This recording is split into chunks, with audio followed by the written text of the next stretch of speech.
Muy buenas noches, bienvenidos, comenzando una nueva semana, día 10 de agosto ya, como avanzan los días. Acá estamos en Mentiras Verdaderas, un espacio de conversación donde queremos escucharlos a todos y todas las voces son bienvenidas. Un día bastante noticioso, evidentemente.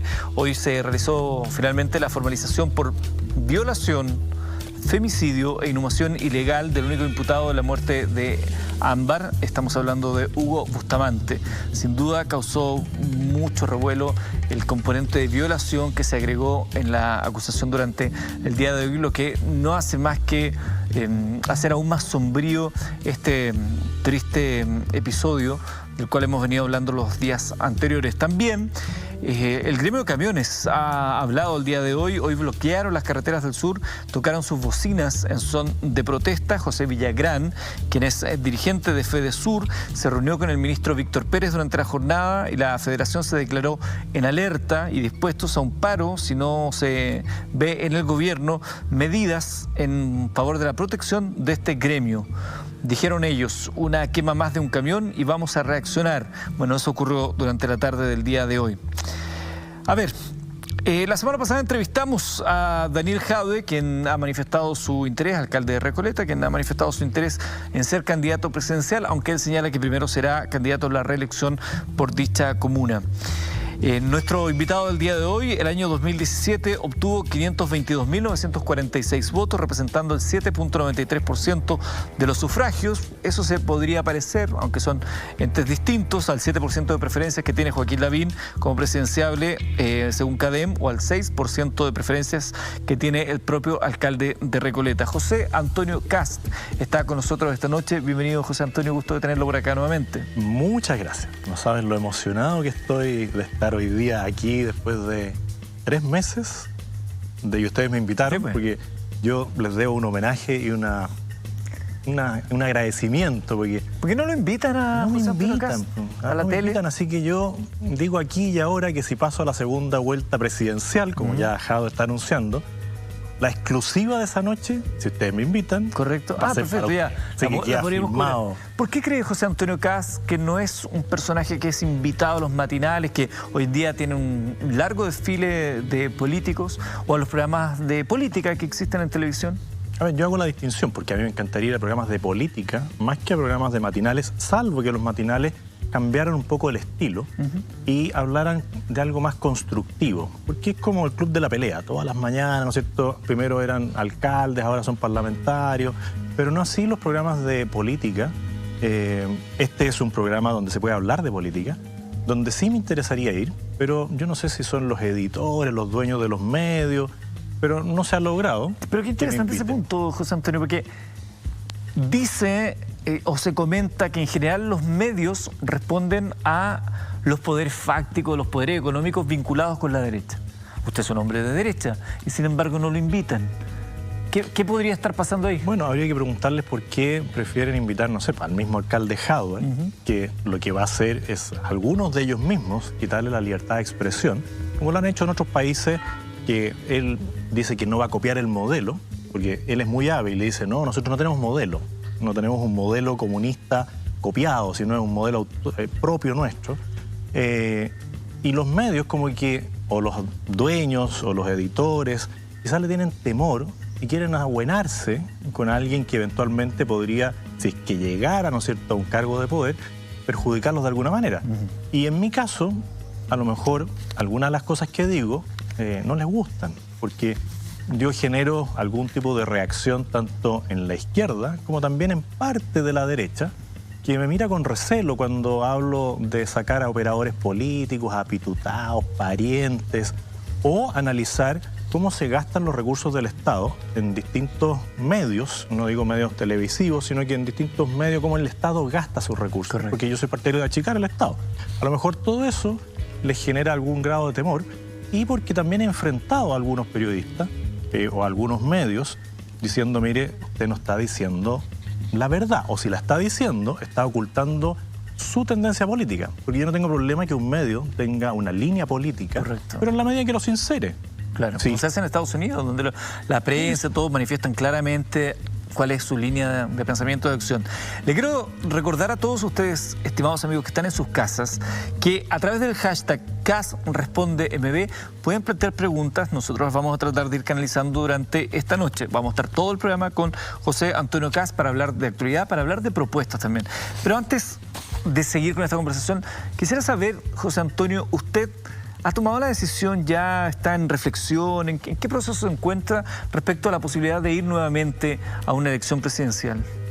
Ese tema lo resolví el día en que salí cuarto en la elección y dije, no hay primera sin segunda. Ya, perfecto. Por lo tanto, el día que abran los registros electorales para inscribir candidaturas presidenciales, yo espero, ahora la condición es distinta, porque estamos en la conformación de un partido a nivel nacional, ya estamos constituidos, estamos en 5 regiones, próximos a recibir la certificación en 3 regiones más, pero si logramos tener el partido nacional, que nosotros creemos lo deberíamos tener de aquí a fin de año aproximadamente, y el partido dentro de las instancias que resuelve me apoya, porque voy a solicitar el apoyo del partido, de todas maneras me encantaría estar en la papeleta electoral para poder de nuevo plantear ideas, desafíos, posiciones.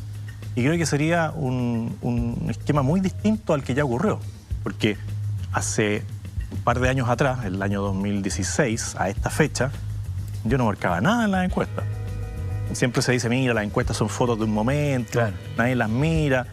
Pero bueno, hoy día al menos puedo decir que aunque las encuestas no sean tan válidas, estoy entre el segundo y el tercer lugar, dependiendo del mes, dependiendo de la encuesta. Pero claramente en esa época estaba como en deuda con las encuestas, o sea, yo me buscaba, miraba para atrás y decía, quedo debiendo, punto. Claro. ¿Ah?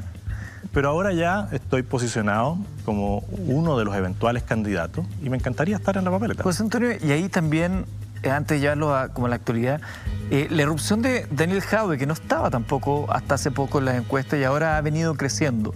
¿Cómo ve usted la irrupción de un candidato que además de un partido emblemático desde la perspectiva de lo antagónico que resulta frente a ustedes, como es el Partido Comunista? Creo que va a ser una elección muy interesante porque los dos grandes conglomerados no tienen candidatos muy fuertes, salvo Jadwe en la izquierda y Lavín en la derecha. Uno representa un pensamiento totalitario, que es Jadwe, a pesar de que él dice que no tienen un modelo a seguir, ¿no es cierto? Y otro, el populismo, que es Joaquín Lavín. Ambos son alcaldes. Ambos tienen una exposición mediática impresionante. O sea, había muchos memes de Lavín y ahora de Jadwe también, de que uno abre el refrigerador y aparece alguno de los dos. Claro. Bueno, y eso claramente les da una exposición pública donde la gente solamente ve cosas positivas. Porque un alcalde tiene muchos recursos para mostrar ciertas cosas y quizás no mostrar lo que no es tan bueno. Y muchos medios tampoco le van preguntando las cosas que les molestan a estos alcaldes. Yo no sé si en los matinales llegan a una especie de acuerdo de preguntarle solo ciertos temas, pero nunca he visto que los cuestionen por otros temas que son complejos. Por ejemplo, en Recoleta, el tema de las luces LED. Digamos, el tema tuvo un inconveniente en televisión porque también le sacaron el tema de las luminarias y todo. Bueno, pero ¿por qué va a tener, o sea, por qué él va a ocultar cosas? Yo siempre respondo todo lo que me preguntan, incluso temas complejos que me ha tocado vivir. Pero las luces LED no existen. El edificio que no entrega a los habitantes, a los dueños de su departamento, no existe. La disputa por los estacionamientos no existe. El tema de la basura no existe. Solamente existen las cosas que él quiere mostrar. ¿Le reconoce algo usted a Daniel Jadwe? A ver, que es una persona que se expresa muy bien, rápidamente, pero que al final del día, cuando él dice, mire, yo tengo la óptica, tengo la universidad, tengo la farmacia, tengo la inmobiliaria, ¿cómo lo haría si él quiere llevar ese tipo de situaciones a todo Chile? Él dice, no, es que ya varios alcaldes me respaldan. Sí, yo le reconozco en el tema de la farmacia popular que logró remecer parte de la estructura, pero se quedó ahí. Y hoy día esa farmacia popular no tuvo el efecto que podría haber tenido si él hubiese planteado esto como una política pública a través de los consultorios. Él lo reduce, ¿no es cierto?, a la farmacia, donde tiene que tener más funcionarios, donde los remedios se demoran en llegar. Si esto él lo planteara, como se ha planteado varias veces, desde el Estado, un poder comprador que no guarda los remedios, por ejemplo, en la bodega de la Cenabás, sino que lo entrega directamente y evita toda esa burocracia donde se vencen los fármacos, etcétera. Bueno, eso sí que sería un aporte. Pero él se quedó en su farmacia y la usa como caballito de batalla. Pero eso no es una política pública, es de Estado. Hay algo que sí es muy cierto, que de prosperar las cosas va a ser interesante ese debate presidencial entre usted y Daniel Jadwe. Nosotros acá en el programa tuvimos en algún minuto algo parecido, algunos approach entre ustedes dos. Yo creo que va a ser interesante ese debate porque son dos personajes de la política que yo reconozco que son bastante directos para decir las cosas, no se andan con tanta vuelta como en general. Aquí mismo había una mesa, sí, pues, ¿se acuerda? Y parecía un cuadrilátero, porque además ponían round one, un round. Pero en esa línea yo creo que soy mucho mejor candidato para enfrentar una posición como la de Jadwe, porque esto requiere claridad de ideas. ¿Mejor candidato que Joaquín Lavín? Yo creo que sí, porque Joaquín Lavín al final no quiere quedar mal con nadie. Y aquí nosotros tenemos que decirle a la ciudadanía, mire, aquí hay un proyecto totalitario y aquí hay un proyecto en libertad. Y eso requiere convicción, claridad en las posturas. Es gracioso igual eso porque ese discurso de un proyecto totalitario y uno en libertad, para la gente de izquierda probablemente es al revés. Verán en usted un proyecto totalitario y en él un proyecto de libertad. Pero bueno, curioso, para eso hay una elección. Lógico, y eso es lo bueno de lo que viene hacia adelante. Porque cuando hablemos de libertad de expresión, libertad de reunión, libertad de culto, libertad de enseñanza, libertad económica, de emprendimiento, propiedad privada, bueno, él va a tener que aparecer con su discurso comunista, que no cree en eso. Y a pesar de que diga, no, nosotros no vamos a copiar otra cosa, bueno, Allende decía lo mismo y tuvo aquí de invitado estrella a Fidel Castro por muchas semanas. Decía, no, nosotros aquí vamos por la vía democrática, y tenía un ejército de personas armadas al lado suyo, que no eran ni de carabineros ni de investigación, eran los GAP, grupos amigos personales de Allende, del presidente. Estamos conversando con José Antonio Kast y no hemos avanzado todavía mucho, son las 10:11 y ya somos trending topic en este momento. Muy bien, pues le doy las gracias a todas las personas, todos los que dicen que son, que me acusan de tener bots. Claro. No son bots, son personas de carne y hueso que tienen su cuenta de Twitter y que van respaldando lo que nosotros planteamos, porque como en los medios no tenemos esos espacios, nosotros sí hemos ido ganando mucho terreno en redes sociales. ¿Cuándo fue la primera vez que escuchó que decían que usted tenía bots? En las encuestas que hacía Electoral Deathmatch. ¿Ya? Entonces ponían unas reglas, estos eran varios candidatos y una cuenta de Twitter que hace elecciones virtuales, sí, como por entretención. Entonces ponían muchas reglas para que alguien no llevara votos a través de un computador. Entonces la gente no cumplía siempre las reglas y no votaba por los otros candidatos, por las otras llaves, ¿no es cierto?, para llegar a la final. Y la votación donde yo participaba, la elección donde yo participaba, tenía una diferencia de votos gigantesca. Entonces empezaron a pasarme tarjeta amarilla, tarjeta roja, me expulsaron varias veces. Entonces todas las personas ahí se ponían un cartelito y decía, yo soy bot de Kast, bot de Kast, bot de Kast. Y cuando estaban las votaciones, todos los comentarios, 700 comentarios, eran personas individuales que le decían, yo no soy una máquina, soy una persona y voto por Kast. Para aquellos que a lo mejor no están familiarizados, bots son verdaderos robots, máquinas, empresas a las cuales se les paga para poder administrar en opinión pública a través de redes sociales. Bueno, somos Trending Topic 1. Sean seres humanos, bots, se lo agradecemos igual porque somos seres humanos. Número 1 en este minuto. Las gracias porque este es un trabajo de muchos años de fidelización también de las personas que me han ido apoyando. Yo la primera vez que abrí Twitter no entendía nada. Es la típica pregunta, estoy en Twitter, ¿qué es esto? Sí, claro. Entonces había que poner en azul todos los pajaritos. Y yo reconozco que le pedí ayuda a uno de mis hijos, al menor de todos, y le decía, mira, ¿cuántos eres capaz de poner en azul en un minuto? Entonces él hacía... Y empezaba a seguir a todo el mundo. Y cuando alguien me insultaba, ¿qué haces tú siguiéndome a mí? Bueno, borremos ese, hagamos este otro, íbamos fidelizando. Y todos los días Twitter me bloqueaba por la cantidad de personas que empezaba a seguir. Seguía mucho, claro, un comportamiento. Entonces, cuando empecé a subir, bueno, me permitía una mayor libertad. José Antonio, lo llevo a la actualidad. El caso de Ámbar, ocurrido recientemente en Villa Alemana, es un caso que ha conmovido a Chile entero, no solamente por la violencia con la cual terminamos por cerrar este caso, cerrar entre comillas, ¿no? Hoy día supimos que las imputaciones incluyen violación por parte de esta persona, sino que también la indignación que nos ha generado en todas las personas el hecho de que esta persona estuviera libre. Un sistema que uno ve de justicia que parece que no fuera lo suficientemente severo y que una persona como esta la deja en la calle. Una justicia que tarda. La orden de restricción llegó cuando Ámbar ya estaba muerta. un sinnúmero de cosas que además se vienen repitiendo desde hace ya largo tiempo. Y siempre escuchamos a personeros del mundo político diciendo, bueno, pedimos las penas del infierno, nos vamos a ser parte, nos vamos a hacer acá, aquí, acá.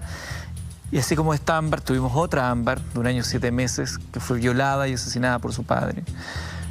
Está el caso de Fernanda Maciel, está el caso de Sofi, está el caso de Antonia. Podríamos estar horas dando nombres. Primero quisiera saber cuál es la emoción que le gatilla a ustedes este hecho y qué propuestas se pueden hacer para evitar que esto pase y no tengamos que estar cada vez recordando un hecho triste de esta naturaleza, con pesar y sin que pase nada. Lo primero es indignación, porque esto es violenta. Lo segundo es pena también, porque es una mezcla entre la indignación, la incredulidad, de cómo la maldad o el tema psiquiátrico de alguien puede llegar a generar un delito como este o la violación con muerte de una menor de 1 año y medio, ¿no es cierto? O los otros casos que tú mencionas. Y lo otro es decir, bueno, ¿cómo las políticas públicas pueden hacer cambiar esta situación sin caer en la demagogia, sin caer en el populismo, sin caer en la querella contra quien resulta responsable? ¿Cómo nos hacemos cargo de verdad de esta situación? Y todo el sistema carcelario, que está muchas veces en entredicho, el sistema penal, está fundado en Chile sobre un sistema garantista. Y yo no creo en ese sistema garantista. Yo sí creo en la rehabilitación, sí creo en lo que uno tiene que trabajar para que las cárceles mejoren en su nivel. El otro día me tocó entrevistar a la capellana de la cárcel de mujeres y realmente uno comparte que la indignidad de las cárceles es algo que hay que enfrentar.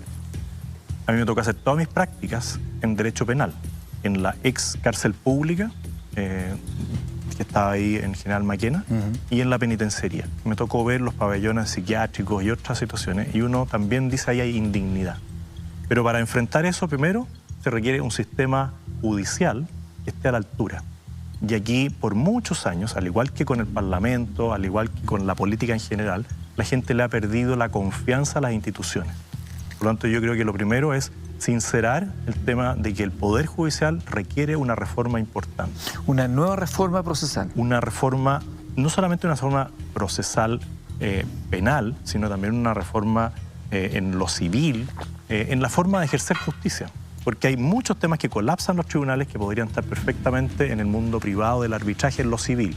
Pero yéndonos a lo penal, claramente el sistema garantista que tenemos hoy día, que se pensó que iba a ser mejor, ¿no es cierto? Porque iba a haber un juez, un fiscal y un defensor público. Bueno, no mejoró las condiciones y hoy día tenemos fiscales que están agobiados, ¿no es cierto? Que no dan abasto. Con mucho jueces trabajo. Que muchas veces no tienen tanto trabajo, los jueces de los tribunales orales, no los jueces de garantía, y jueces de garantía que han sido formados en este sistema de garantías, donde cualquier pequeña diferencia que pueden tener con la detención, por ejemplo, de una persona, como lo que vimos en San Antonio, que el carabinero le dice, abra la maleta, y la maleta está llena de armas. Llena de armas, claro. Y el tipo queda libre. Entonces, ese tipo de situaciones en nuestro sistema, en nuestra cultura, no es como en otros países. Entonces, necesitamos ahí volver a un sistema que sea similar al anterior, sin lo que era el juez, el actuario, ¿no es cierto?, donde no había independencia en el proceso. Pero necesitamos darle más herramientas a los fiscales, sí, pero también los fiscales también tienen que tener un control. Lo mismo que los jueces. Entonces, lo primero es decir, ¿se requiere una reforma al sistema judicial? Sí. Esto no es una reforma que se haga con una varita mágica. No es que yo diga, miren, vamos a presentar un proyecto de ley y esto se va a solucionar de un día para otro. Pero tiene que haber control del trabajo que se hace por los jueces, sí. Tiene que haber transparencia en las sentencias que dictan, sí. Tiene que haber mayor control de la labor de los fiscales también. Sin ser un sistema orwelliano, donde yo miro todo, sí que haya transparencia.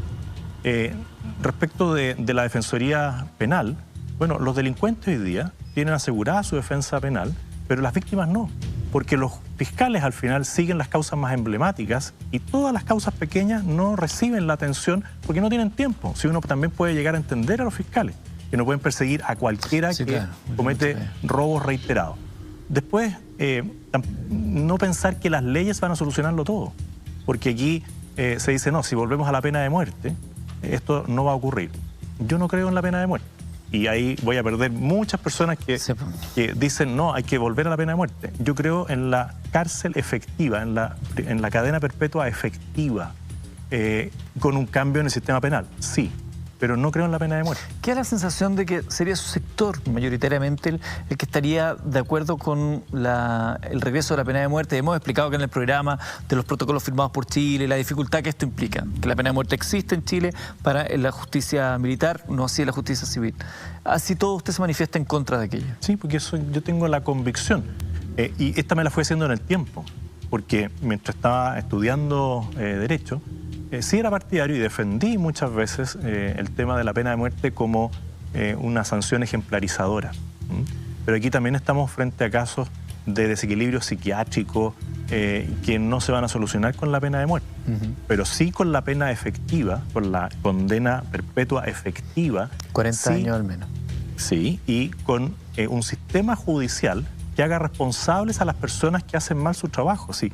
Aquí yo hice dos planteamientos en las redes sociales que generaron ruido, ¿no es cierto?, y debate. Uno, que en el gobierno de Michelle Bachelet no se había hecho nada por este tipo de situaciones, porque la liberación masiva de presos ocurrió el año 2015. Y después de eso fueron parlamentarios de derecha y de izquierda. Estaba el senador Larraín, el senador Araya, el senador Arboe, que presentaron un proyecto de ley para modificar el cumplimiento de las medidas sustitutivas de la condena.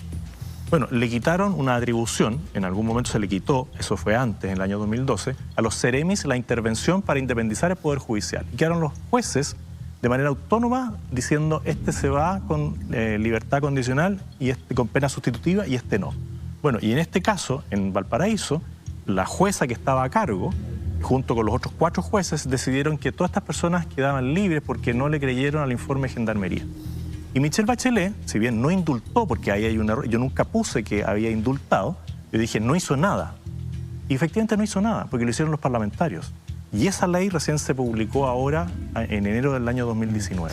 Le respondieron justamente en ese tuit un señor, lo voy a buscar por acá, Juan Enrique Pi, que es director de Iguales, respondió justamente ese tuit. Mucho. Lo conoce.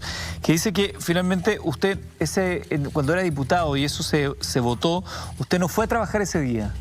12 de octubre, del 2016. Aquí hay dos cosas. Una es la que señala Pamela Giles, y dice, oye, pero este señor votó a favor del proyecto de ley que modificaba la ley 18.216.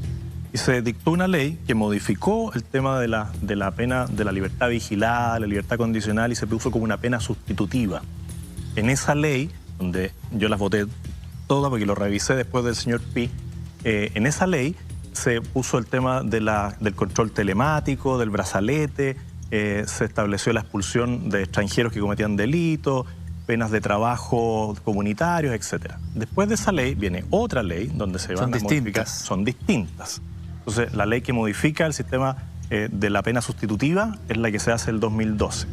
Después se hacen otras leyes más y hay una que se presenta el año 2000, la tengo por aquí anotada, el año 2016, que es la que finalmente se promulga y se publica el año 2019.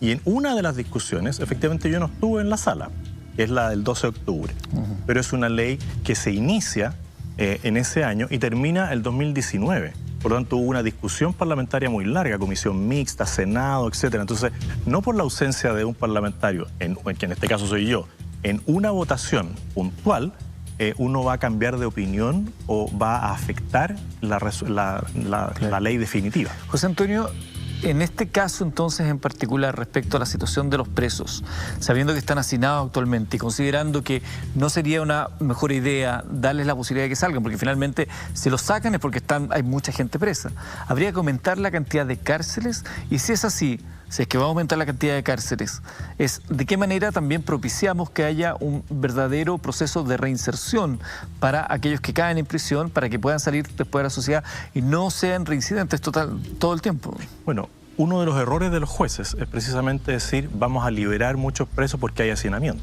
porque eso no apunta al tema de fondo, que es la reinserción en la sociedad. y uno tiene que hacer un trabajo en paralelo. Primero, tiene que ir separando el compromiso delictual. Uno no puede a los primerizos, a los que cometen por primera vez un delito, juntarlo con personas que son profesores, ¿no es cierto?, académicos del delito, y uno tiene que hacer una separación de la población penal. Después tiene que haber cárceles para los que están siendo procesados y cárceles para los que ya están cumpliendo condena efectiva. Uno puede ir separando y también tiene que ir evitando los vicios que se han ido dando por el hacinamiento, donde los gendarmes finalmente no pueden ejercer un control real de ciertas dependencias. Las calles que se llaman, ¿no es cierto? Bueno, ese es un mundo sin ley, porque los encierran y los gendarmes en la mañana los cuentan a la salida y los cuentan en la noche. Eso hay que cambiarlo. Y las cárceles concesionadas, que son una buena solución, no han ido avanzando como se debería haber hecho, porque también el Estado, de nuevo, por distintas trampas, distintos fraudes, distintos hechos de corrupción, no fueron construyendo como se debían construir las cárceles. ¿Se requieren más cárceles? Sí, pero cárceles de buen nivel, con celdas ojalá individuales, que a los presos chilenos no les gustan, porque el preso chileno está acostumbrado a la caleta, a la carreta, ¿no sé, donde cocinan juntos, donde hay uno que manda, el otro que no, y hemos visto ejemplos en distintas cárceles donde hay algunos que son tratados de una mejor manera que otros, y eso hay que terminarlo. Uno tiene que tener cárceles con inhibidores de señal, por ejemplo, uno tiene que tener cárceles dependiendo del grado de conflictividad, ¿no es cierto?, o compromiso delictual que tiene la persona. Todo eso requiere una nueva mirada, porque la cárcel no es un gasto, es una inversión. Y en el caso de la cárcel de mujeres, el caso que yo le mencionaba de la hermana Nelly, bueno, ella ha ido generando un proceso de reinserción donde las mujeres que pasan por el trabajo que ella realiza tienen un índice de reincorporación a la sociedad de un 40%. O sea, de cada 100 mujeres que pasan por los programas que ella realiza, 40 vuelven a hacer un gran aporte para la sociedad. Y eso requiere recursos. Y no solamente recursos públicos, sino también privados. Pero aquí nos topamos con otra restricción que han ido instalando gobiernos como el de Michelle Bachelet y otros, que las personas que quieren aportar, bueno, del aporte de 100, el Estado al tiro se queda con 20 con 30. Aquí en Chile no se fomenta. ¿Por qué se quedan con 20 con 30? Porque todo lo que es donaciones, el Estado cobra un peaje. Perfecto. Y eso es un impuesto. No, más que un impuesto, es un recorte, ¿ah? Que lo usa el Estado para beneficiar a todos, según ellos. Pero al final lo que hacen con eso es inhibir el aporte del mundo privado también a distintas instituciones que van en beneficio de las personas. Llama la atención que cuando uno ve las cifras, no tengo acá la cifra concreta, pero llama la atención la cantidad que el Estado pone por cada estudiante en Chile versus la cantidad que el Estado pone por cada preso, reo, como se quiera llamar, en Chile. Y además cuando uno ve 700.000, no sé cuánto era por cada preso, uno dice, ¿dónde se quedó esa plata? Porque evidentemente las condiciones en las que vive ese sujeto que está preso no son condiciones de vida de alguien que gasta 700.000 y tantos pesos. Llama la atención que se invierta más o se gaste más, como usted lo quiera ver, en Chile en un preso que en un estudiante. Una población penal bastante alta, de cerca de 50.000 personas que están cumpliendo condena efectiva y otras 50.000 personas que están con libertad vigilada. Por lo tanto, tenemos 100.000 personas que están vinculadas a esto, y ahí se considera también a las personas que están afuera y que tienen que tener algún procedimiento de control. Pero esto también afecta al mundo de gendarmería. Si nosotros tuviéramos gendarmes mejor pagados, más reconocidos, las cosas también empezarían a cambiar, porque hoy día hay muchos gendarmes que están sobreexigidos y no ha habido una mirada país de lo que tenemos que hacer con nuestro sistema penitenciario, que a pesar de lo que uno puede ver, es incluso mejor que en otros países de Latinoamérica. Nosotros tenemos un sistema carcelario que tiene más gente presa, pero a pesar de lo inhumano que es mejor que lo que ocurre en otros países. Y de nuevo, esto no hay que verlo como un gasto y no se puede comparar el tema penal con el tema educacional, porque las medidas de seguridad que yo tengo que tener en una cárcel no son las mismas que tengo que tener en un colegio. Las medidas que yo tengo que desplegar para llevar a un reo a los tribunales no son lo mismo. Entonces, no es muy comparable, es muy sencillo decir, miren, no deberíamos gastar nada en los presos y deberíamos tenerlos en una especie de colonia en una isla e ir a dejarles alimento en un helicóptero. Esa es la solución fácil, pero no es lo que después sirve a la sociedad. Si nosotros lo que tenemos que tener es más talleres, más educación, más capacitación para ello y después un control efectivo y también un control durante su estadía en la cárcel. Porque si nosotros no intervenimos en el medio donde él está, bueno, él va a volver a hacer lo mismo.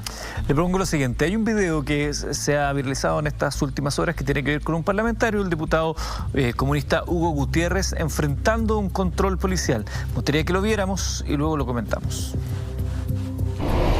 Hola, caballero, buenas. Hola, señor, buenas. ¿Qué se le ofrece? ¿Tiene su carnet de identidad, por favor? ¿Y su permiso temporal? Déjeme bajar un poquito.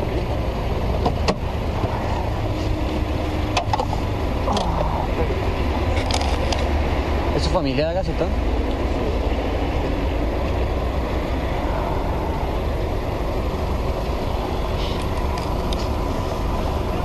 Soy el diputado. Vengo de dejar una cooperación en... hasta aquí. Nada, perfecto. Ah, gracias. Pero necesitamos dejar registrados sus datos. ¿Quién? ¿Por qué? Porque llevamos un catastro de todas las personas que controlamos, señor. Señor diputado. Pero ¿puede controlarme? No, de todas formas... ¿Por qué? Si no, yo lo controlo a usted, porque yo soy más autoridad que usted. Sí, está bien, entonces si usted me controla a mí, yo lo controlo a usted. Sí, está lo bien. controlamos todo, entonces sería un problema, ¿no? No, sí, está bien, pero pasa que nosotros después, la misma autoridad nos pide el número de personas A controladas. mí me pasa lo mismo, en la Cámara me pasa lo mismo, que cuando me controlan a mí yo tengo que denunciar a quien me controla. Fíjense las casualidades. Entonces ustedes me dicen cuál son sus nombres, su grado, yo le doy el mío, nos controlamos todo y yo aviso después en la Cámara que ustedes me están controlando por la autoridad de la República. Ustedes decidan, ¿ya? Porque ustedes no pueden controlarme. Lo siento, ¿ya? El famoso video del diputado Hugo Gutiérrez, las opiniones de José Antonio Kast y los alcances que podría tener esto al regreso de la pausa, ¿le parece? Son las 10 de la noche con 31 minutos, ya regresamos con más de Mentiras Verdaderas en vivo y en directo, nuestro hashtag KastRespondeMB.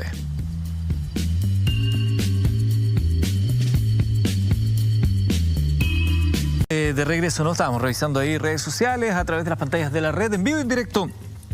10:38 ya, José Antonio Kast conversa con nosotros esta noche. Antes de la pausa veíamos el famoso video, digo famoso video porque ha sido reproducido infinitamente durante la jornada del diputado Hugo Gutiérrez al enfrentarse a una patrulla que le solicita su identidad y ahí él manifiesta, muestra primero un carnet de parlamentario y bueno, y viene todo esto. Se ha dicho que sería usted la persona que lo filtró a la prensa o a las redes sociales, ¿es así? Bueno, primero darle las gracias a Donald Trump, porque él a través del sistema satelital americano me hizo llegar el video. ¿Parte de lo que se especula? Claro, entonces darle las gracias. No, esto es insólito. ¿Ah? Si el video estaba en las redes sociales y uno lo que hace es copiar y pegar, no es más ciencia que eso. Y lo que muestra esto es una infracción, que es lo que es, una infracción porque él tiene su permiso para circular como parlamentario, ¿no es cierto? Pero no tiene permiso para sacar a su familia con el permiso de él y su auto, a diferencia de lo que él dice, no tiene inmunidad. O sea, él mezcla una cantidad de cosas y después parece broma. Usted me fiscaliza a mí, yo lo fiscalizo a usted, yo lo denuncio a usted, usted me denuncia a mí. Eso es una prepotencia. Si por qué un parlamentario que es detenido por una infracción de tránsito va a tener que denunciar a la persona que lo fiscaliza, o en este caso las Fuerzas Armadas, ¿no es cierto?, que cumpliendo un deber constitucional, legal, están cumpliendo con su deber, fiscalizan a un ciudadano, le piden su carnet de identidad, que es por lo demás lo que tiene que hacer el parlamentario. Sí, una cosa es el carnet parlamentario, otra es su cédula de identidad, no lo muestra, y eso refleja una prepotencia y un abuso de poder al cual Hugo Gutiérrez se está acostumbrando. Entonces, ¿quién es él? Usted es abogado. Hugo Gutiérrez en el video habla del fuero parlamentario. ¿Está bien utilizado el concepto en este caso? Está muy mal utilizado, porque el fuero parlamentario lo primero que dice es que uno tiene cierto grado de protección, ¿no es cierto?, para emitir juicios en la sala de la Cámara de Diputados o del Senado. Y si a uno lo van a procesar por alguna situación que no puede, a lo mejor no es un delito penal, pero alguna situación, bueno, se tiene que hacer todo un procedimiento previo para sacarle, o sea, quitarle el fuero, desaforarlo, ¿no es cierto?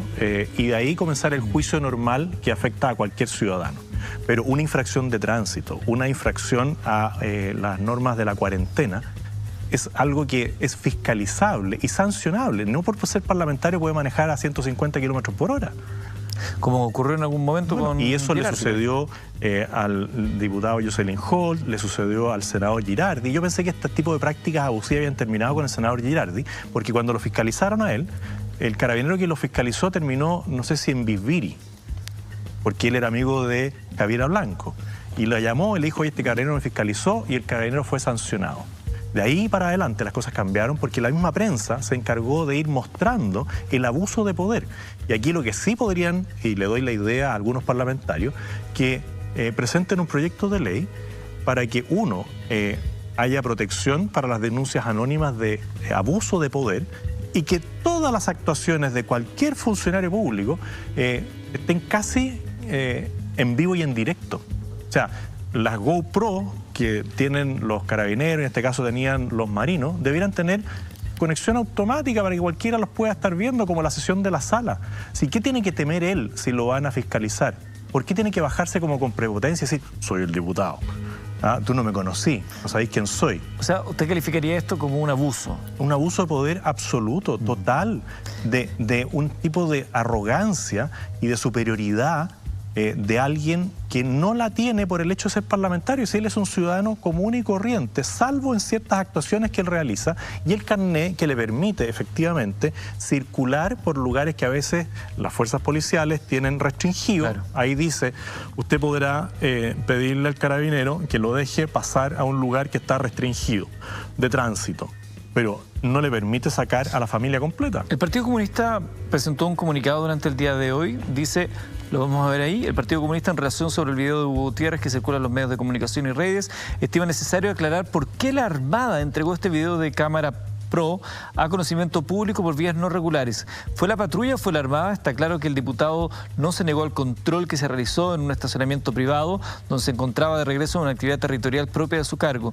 Si se aduce que trató de evadir un control, debió ser denunciado a la justicia. El diputado Hugo Gutiérrez, el lunes, en un programa transmitido a través de las redes sociales, había entrevistado a varios ex infantes de Marina que denunciaron actos de malos manejos en la Armada. Es de esperar que esta entrega pública de un video que no recoge además toda la realidad del control realizado no sea una respuesta a ese programa de denuncia.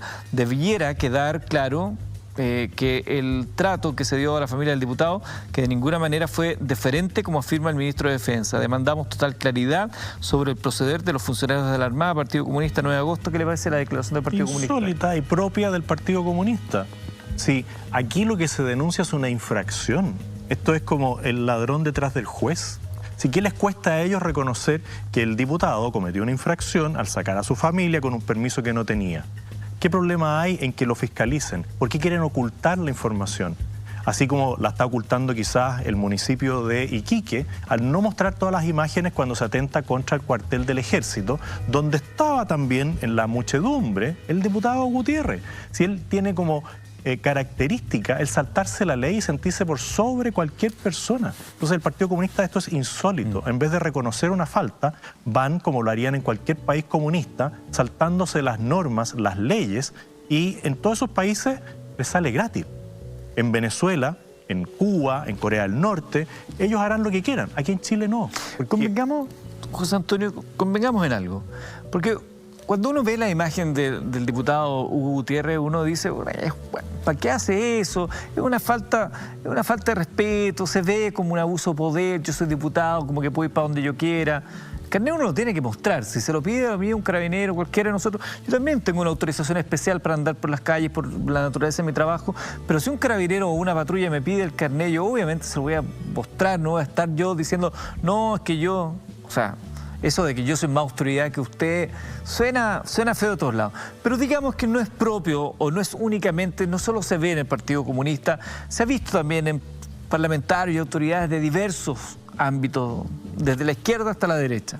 Parece que estuviera instalado un poco en el quehacer político esta sensación de estar un poquito por sobre la ley. Y hasta donde yo entiendo, nadie está por sobre la ley.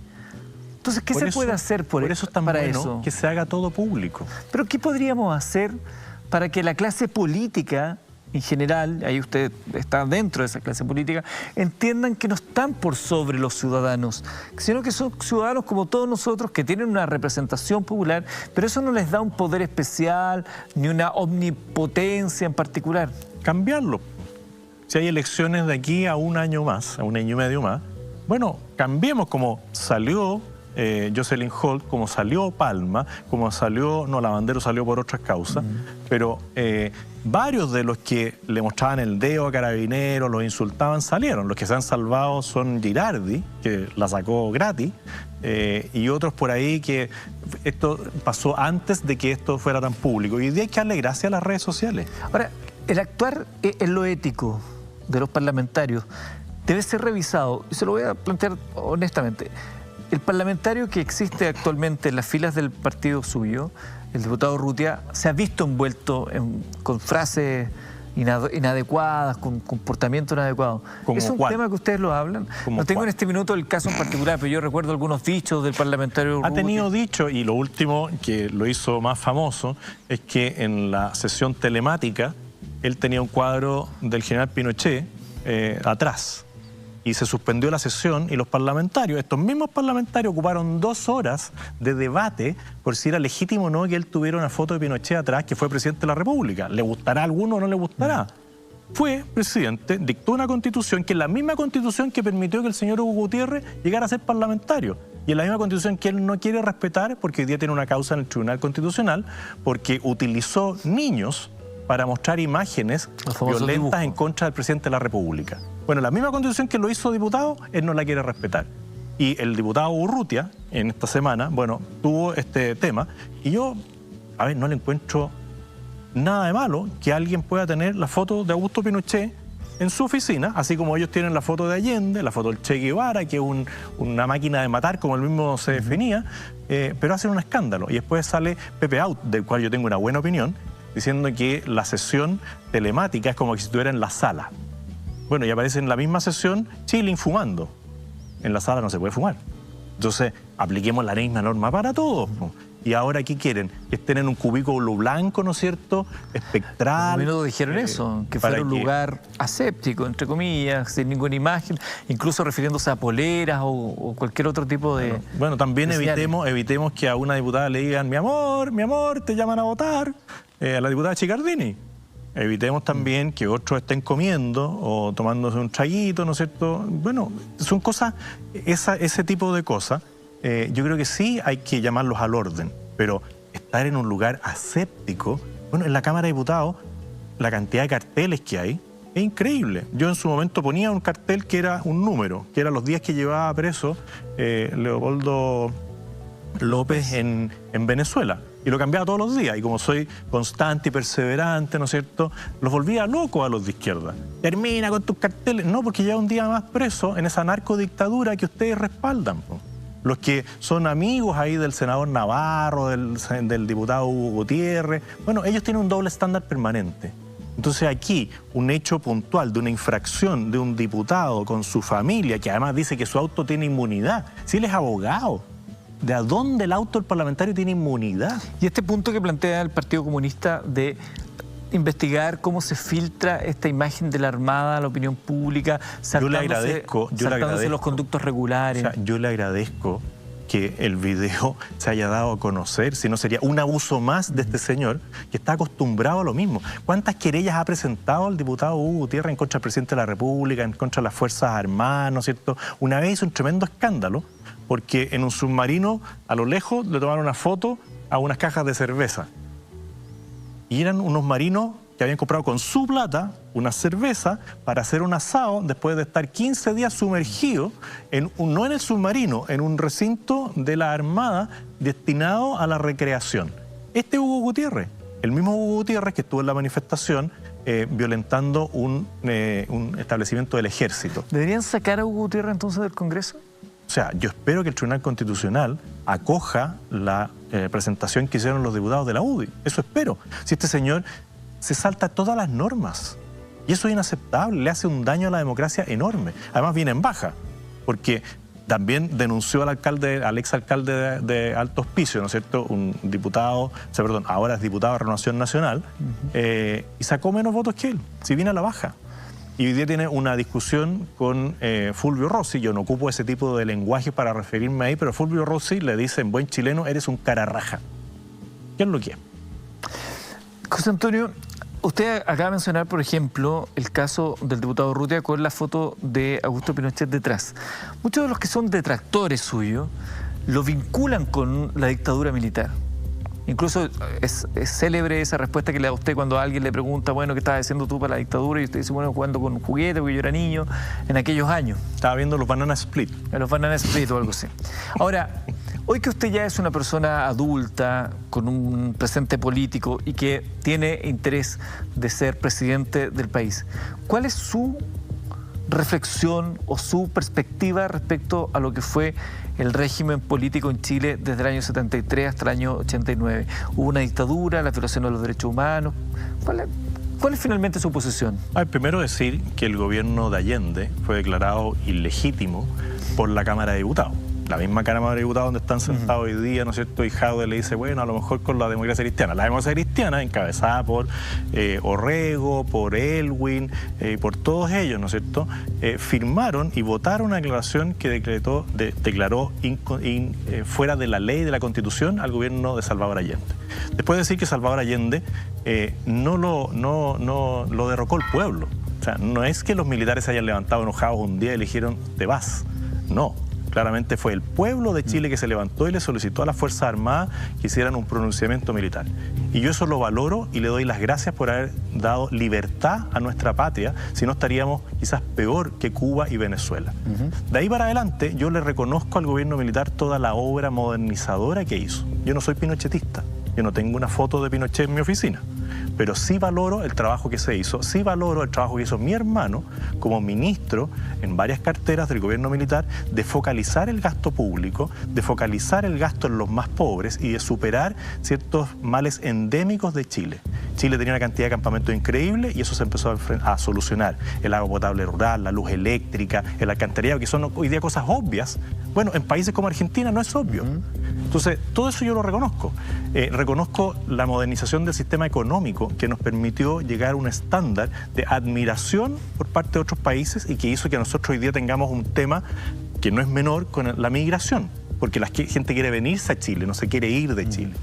Y finalmente, en el tema de las violaciones de los derechos humanos, bueno, hay personas condenadas y cumpliendo condenas. Algunas de ellas, a mi juicio, injustamente, porque la justicia ha hecho una ficción legal respecto de crímenes que se cometieron en una época, ¿no es cierto?, que se juzgan de acuerdo a un sistema penal, pero que no es el que hoy día rige en Chile. Ahí hay una discriminación. Se le aplica unas leyes, ¿no es cierto?, que se dicen que son de lesa humanidad, que se dictan de manera posterior o se suscriben por Chile de manera posterior a la comisión del eventual delito o del delito. Y hay personas presas. Bueno, ahí hay una reparación en parte del mal causado a las víctimas, a las cuales también se ha tratado de repararles económicamente a través de distintos beneficios, en los cuales yo voté a favor en casi todos, de situaciones que al final les quitaron a la persona que más querían. José Antonio, para aquellos que dicen que ese discurso de reconozco lo positivo, o sea, reconozco que hubo violación de los derechos humanos, lo acaba de decir usted. Sin embargo, pasaron estas cosas buenas. Para algunas personas eso es un discurso negacionista. Bueno, ¿y la izquierda qué es lo que hace? ¿Qué hace con los 100 millones de muertos que tiene el Partido Comunista en la historia? Allí aparece el amigo Jadwe y dice, no, es que yo no me puedo hacer responsable de lo que hagan los comunistas en otros países. Lo dijo aquí en el programa. Lo dijo aquí. Y dice, y los capitalistas tampoco se hacen cargo de lo que ellos han hecho en otros países. Mentira. Ya, pero sin porque llegar es al mentira, empate. ¿te fijas? Entonces el doble estándar de la izquierda, que permanentemente a uno le dice, tú eres negacionista. ¿Y tú? ¿Qué ha pasado en Cuba? ¿Qué ha pasado en Venezuela? ¿Qué ha pasado en Corea del Norte? ¿Qué pasó en Rusia? ¿Qué pasó en Alemania? Esa Alemania que tenía un muro en Berlín que impedía que las personas pudieran ir al otro lado de Berlín, que los mataban, y que la mamá de la presidenta Bachelet dijo que nunca vio nada. Una cosa increíble, si no tienen ética, no tienen moral. José Antonio, ¿sabe por qué se lo pregunto? Porque de pronto yo siento como ciudadano, ¿no?, que nos quedamos pegados en este discurso de lo que pasó en aquellos años, y a mí me parece que eso efectivamente merita una reflexión. Y yo creo que las personas que pretenden llegar a la moneda deberían tener un lenguaje súper claro respecto a eso. Sí, avalo, no, rechazo, condeno. A ver, yo respaldo lo que se hizo el 11 de septiembre del año 73. Y creo que era lo que había que hacer y lo que el pueblo chileno exigía. Sacar un gobierno que iba camino al totalitarismo. Y yo en eso soy súper claro. O sea, no tengo ambigüedades. Y respecto a las investigaciones que se han hecho sobre la figura de Augusto Pinochet Ugarte, el enriquecimiento ilícito, las platas del riesgo, eso. Son investigaciones, algunas que llegaron a destino y otras que no llegaron a destino. Entonces, bueno, la justicia en algunos casos tomó una determinación y en otras no llegó a ninguna conclusión, porque muchas de esas cosas tampoco se acreditaron. Si Pinochet se hubiese querido hacer multimillonario, como se hizo el hijo de Castro, el hijo de Chávez o la hija de Chávez, los hijos de los Kirchner, ¿alguien cree que no lo podría haber hecho? O sea, ¿alguien cree que si los militares chilenos hubiesen sido corruptos, no hubiesen tenido bienes como los que tienen en otros países los militares que estuvieron en gobiernos militares o incluso en democracia, pero donde los militares metieron las manos? Bueno, aquí en Chile yo puedo mostrar a muchos oficiales de alto rango de las distintas Fuerzas Armadas que cuando fueron ministros tuvieron que elegir entre el sueldo de ministro o el sueldo de militar. Y no jubilaron con grandes jubilaciones. Hoy día, ¿qué es lo que tienen muchos de estos militares de alto rango? Una casa, sus vehículos y quizás una casa de veraneo. Eso es todo. Ahora, pero en el caso de Augusto Pinochet sí se descubrieron cuentas, sí se descubrió dinero. ¿Dónde está? El juez Garzón se hizo conocido en su momento por congelar. Pero no nos quememos el mensajero, no nos quememos el juez Garzón con toda la carga política que tiene. Destituido de su cargo. Lo sé, pero no me vino a Chile a respaldar a los jóvenes violentistas. A mí me parece que la figura del juez Garzón mal ejemplo. Diluye finalmente el fondo. Pero veamos en Chile. Pero las platas veamos que se encontraron sentencias en RICS y eso. Pero veamos las sentencias en Chile, ¿en qué terminaron? La mayoría terminaron en nada. Entonces, a ver, puede ser, pero un acto de ese tipo, de puntual, va a borrar todo lo que se hizo en Chile para llegar a ser un país desarrollado después de ser el país más pobre de Latinoamérica. Nosotros éramos lo último en Latinoamérica y de repente terminamos siendo como admirados por todos. José Antonio, ¿usted cree que llegaremos algún día a sentarnos a hablar de estos temas sin que pesen las pasiones y se pueda entender la totalidad del cuadro? ¿O finalmente los hechos de sangre son tan dolorosos y recientes para algunos que finalmente es imposible soslayarlos? Yo creo que finalmente la historia va a recuperar su lugar, porque hay muchas personas que sufrieron con violación de los derechos humanos que hoy día se pueden sentar y conversar. Hay muchos. Es lo mismo que ocurre en la Araucanía. En la Araucanía, los violentistas, los terroristas son unos poquititos, pero uno se puede sentar con la mayoría de las personas que pueden tener una mirada distinta de lo que está ocurriendo y conversar. Es muy difícil sentarse a conversar con Hugo Gutiérrez, pero yo fui parlamentario por mucho tiempo por el distrito, de esa época, el distrito 30. Y en Paine ocurrieron ciertas situaciones que generaron mucha violencia y mucho dolor. Bueno, yo sacaba primera mayoría en Paine y me podía sentar a conversar, y también fui concejal en Buin, donde también habían personas que habían sufrido la pérdida de un familiar víctima de situaciones de violación de los derechos humanos. Y podíamos conversar y llegábamos incluso a acuerdos de cómo trabajar por la comuna de Buin. Se puede, pero en la medida que la persona que uno tenga al frente también esté abierta al diálogo, no solamente a la violencia. Porque a mí también me ha tocado funas respecto de organizaciones de defensa de los derechos humanos, que a pesar de que yo era bastante menor en esa época, 6 años, 7 años, ¿no es cierto?, me dicen asesino, como si yo hubiese tenido capacidad de cargar un fusil y matar a alguien. Jamás. Entonces, hay personas con las cuales uno sí puede conversar. Cuando le dicen eso, o cuando hablan de los muertos en Paine y eso, ¿cómo A ver, lo yo toman? distingo entre la ideología y la persona. Y hay personas que están absolutamente ideologizadas y por mucho que uno les pueda explicar las distintas situaciones no lo va a entender. Pero yo no hago un juicio de la persona misma. Yo digo, bueno, esta persona ha tenido una vida tan dura que no va a sacar nunca de su mente que todo un sector es culpable de algo que no tuvo la responsabilidad o no le va a asignar la responsabilidad a otros que pueden haber generado violencia también.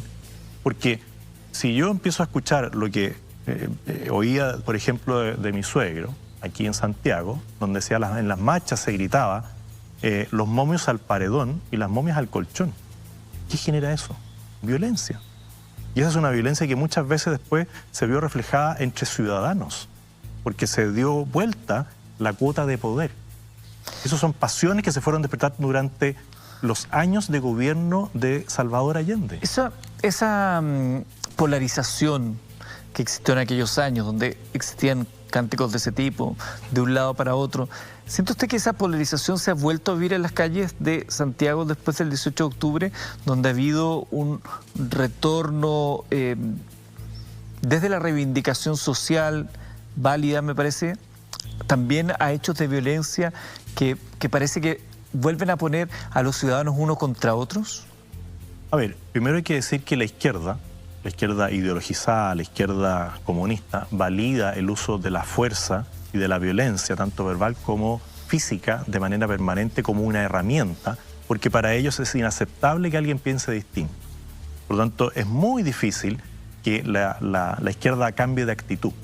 A mí me tocó un acto muy violento en Iquique, la ciudad, curiosamente, del diputado Gutiérrez, ¿no es cierto?, con personas que son muy cercanas al diputado Gutiérrez, en la Universidad Arturo Prat. Fui agredido brutalmente. Y yo mi problema no es con las personas, es con la ideología. Entonces, la izquierda no ha cambiado. Y lo que ocurrió el día 18 de octubre fueron atentados múltiples, muy violentos, donde el gobierno, a mi juicio, actuó tarde y mal. De ahí para adelante se desarrollaron otras manifestaciones, no todas de ellas violentas, pero sí muchas de ellas, al ser masivas, después cubrían los hechos violentos de un grupo de personas. Y ahí se mezcla un tema de ideología, un tema de delincuencia, un tema de narcotráfico, un tema de anarquía, ¿no es cierto? Distintos sectores que se confluyen y generan una situación explosiva en todos los centros urbanos de las grandes ciudades de Chile. Y eso es reflejo del manejo, por un lado, de la ideología y por otro lado, de ciertas situaciones de descontento que están ahí. Y todos las vemos y que es lo que la gente dice, esto es un abuso. Sí, y eso hay que enfrentarlo. Y por eso muchas veces de izquierda y de derecha no me quieren tanto. ¿Cómo habría actuado usted ante estos hechos de violencia que se originaron? Se le ha dicho al gobierno de Sebastián Piñera que tuvo mano blanda, que no mano tardía. ¿O mano tardía? Yo digo que llegaron tarde, porque a mí me tocó el 18 de octubre en La Serena. Estaba en temas de las firmas del partido, en unas charlas, y al mediodía, el día 18 de octubre, yo hice un video y le planteé al presidente en ese video que decretara el estado de emergencia ahí y ahora, porque no había que tener un grado de inteligencia policial muy grande para ver que lo que estaba pasando permanentemente en el Instituto Nacional y en otros liceos emblemáticos, la evasión permanente que ya venía ocurriendo ensayo-error, los cortes de tránsito para el Día del Joven Combatiente, ¿no es cierto?, y otras situaciones, la violencia extrema en la Araucanía. Bueno, esto era claramente algo que estaba anunciado. Y cuando ya el día viernes en la mañana, ¿no es cierto?, se abalanzan estos jóvenes, porque no sube la ciudadanía, a romper las estaciones del metro, a romper las rejas y hacer entrar, ¿no es cierto?, a la gente libremente. Bueno, eso era algo no espontáneo, no era la persona que iba a su trabajo, eran jóvenes de estos liceos emblemáticos universitarios, ¿no es cierto?, que se coordinaron para echar abajo las rejas de, por ejemplo, la estación del Metro Santa Ana. Por lo tanto, el gobierno debía haber tenido antecedentes. Y no le tomaron el peso. Dijeron, esto es un tipo de evasión más y va a pasar. Bueno, y en la noche estaban quemando edificios en el centro, estaban quemando el famoso pórtico. Esto no prendió cabro. El famoso esto no prendió cabro, que dijo el presidente Metro. Insólito. Pero, ¿cuál era la respuesta? ¿Sacar militares más efectivos Lo primero, a la calle? aquí, por ejemplo, uno podría escuchar al ex subsecretario Alewi, que dijo, los estados de excepción, cuando se dictaminan, primero hay que dictaminarlos a tiempo, aquí fue tardío. Y cuando se hacen, uno no tiene que sacar a los militares a la Plaza Italia. Si los militares están para defender la patria, ¿no es cierto?, y no tienen entrenamiento policial, ellos no saben de manejo de masas. Por lo tanto, lo que uno tenía que hacer en los puntos críticos, reforzarlo con los militares para que no se produzcan atentados Pero donde hay manifestaciones masivas, hay que pedirle la colaboración a Carabineros, que tiene la implementación y no tenía, lamentablemente, los equipos necesarios quizás para ese tipo de manifestaciones tan masivas, pero tenemos una fuerza policial ejemplar en Chile. Pero le fueron quitando cada vez más atribuciones y también prestigio por esta situación que se decía que había violación permanente de los derechos humanos. Y ahí el gobierno también tuvo debilidad, debería haber estado cuadrado al lado de los carabineros. El ministro de Interior debería haber estado con los carabineros, ¿no es cierto? No digo controlando los desmanes, pero estando ahí viendo lo que se vive, lo que se sufre por un carabinero cuando está en un furgón policial y lo quieren quemar, o con las carabineras que trataron de quemar viva. Eso es inaceptable. Y esto es algo que además se da al día de hoy en la Araucanía. Si lo que se está viendo en la Araucanía es terrible y se ha hecho una normalización. Vamos a hablar de la Araucanía en detalle. Bueno. Quiero quedarme con la fase propositiva de este escenario del 18 de octubre. Usted, en caso de ser presidente, ¿qué habría hecho y cómo le habría dado curso a estas demandas si es que le habría dado curso? Primero, no habríamos llegado al 18 de octubre, porque muchas de las cosas que se debieron haber hecho el gobierno no las hizo. El gobierno debería haber achicado el Estado. El gobierno debería haber enfrentado ciertas condiciones de estos abusos que la gente reclama.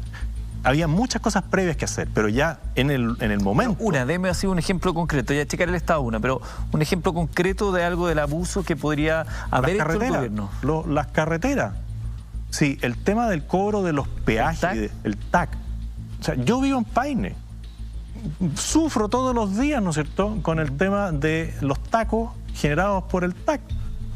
Bueno, y uno no le da, al final uno termina dando rabia. Po. ¿Pero qué se puede hacer ahí? ¿Hay contratos firmados? Sí, pero hay contratos firmados que vencen ahora pronto. Entonces uno le dice a las concesionarias, mire, primera y última vez que usted se va a adjudicar un contrato en Chile. Okay. O nos sentamos a conversar, usted olvídese de este país para una próxima licitación. ¿Y de las demandas más concretas, el no más AFP o las deudas? Bueno, en el no más AFP, ahora con este tema, el cual yo no lo habría llevado adelante como política pública, el retiro del 10%, al final la izquierda tiene un problema, porque las personas hoy día se dieron cuenta de que la plata está y de que el 90% también es de ellos.